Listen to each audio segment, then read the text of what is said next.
साथियों, रामलला की प्राण प्रतिष्ठा के ऐतिहासिक अवसर पर मैंने राम से राष्ट्र के संकल्प की चर्चा की थी। मैंने कहा था कि हमें आने वाले 1000 वर्षों के लिए भारत की नींव मजबूत करनी है। हमें याद रखना है, जो सिर्फ वर्तमान का सोचते हैं वो आने वाली पीढ़ियों के साथ अन्याय करते हैं। हमें वर्तमान के साथ साथ भावी पीढ़ियों के बारे में भी सोचना है, क्योंकि हम जब नहीं थे ये देश तब भी था, जब हम नहीं रहेंगे ये देश तब भी रहेगा। हम एक जीवंत समाज है, हमें दूरदृष्टि के साथ ही काम करना होगा। हमें आने वाले दशकों, आने वाली सदियों को ध्यान में रखना ही होगा।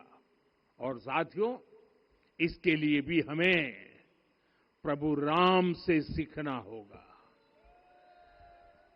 हमें उनके व्यक्तित्व को समझना होगा, हमें उनके व्यवहार को आत्मसात करना होगा। हमें याद रखना होगा, राम यानी आदर्श, राम यानी मर्यादा, राम यानी जीवन का सर्वोच्च चरित्र, राम यानी सत्य और पराक्रम का संगम। दिव्य गुणे शक्र समो रामः सत्य पराक्रमः। राम यानी धर्म पथ पर चलने वाला व्यक्तित्व। रामः सत्पुरुषो लोके सत्यः सत्यपरायणः। राम यानी जनता के सुख को सर्वोपरि रखना, प्रजा सुखत्वे चंद्रस्य। राम यानी धर्म और क्षमा का दरिया। वसुधाया क्षमा गुणे है। राम यानी ज्ञान और विवेक की पराकाष्ठा।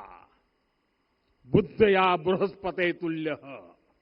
राम यानी कोमलता में दृढ़ता। मृदु पूर्वज भाषते। राम यानी कृतज्ञता का सर्वोच्च उदाहरण। कदाचन नोपकारेण कृति नैकेन तुष्यति। राम यानी श्रेष्ठ संगति का चयन। शीला वृद्धे ज्ञान वृद्धे वयोवृद्धे च सज्जनै। राम यानी विनम्रता में महाबल। वीर्यवान च वीर्येण महता स्वेन विस्मितः। राम यानी सत्य का अडिग संकल्प। न च अनुत्र कथो विद्वान। राम यानी जागरूक, अनुशासित और निष्कपट मन। निस्तिंद्र अपम्रत च स्वदोष परदोषवित। साथियों, राम सिर्फ एक व्यक्ति नहीं, राम एक मूल्य है, एक मर्यादा है, एक दिशा है। अगर भारत को साल 2047 तक विकसित बनाना है, अगर समाज को सामर्थ्यवान बनाना है, तो हमें अपने भीतर राम को जगाना होगा। हमें अपने भीतर के राम की प्राण प्रतिष्ठा करनी होगी। और इस संकल्प के लिए आज से बेहतर दिन और क्या हो सकता है।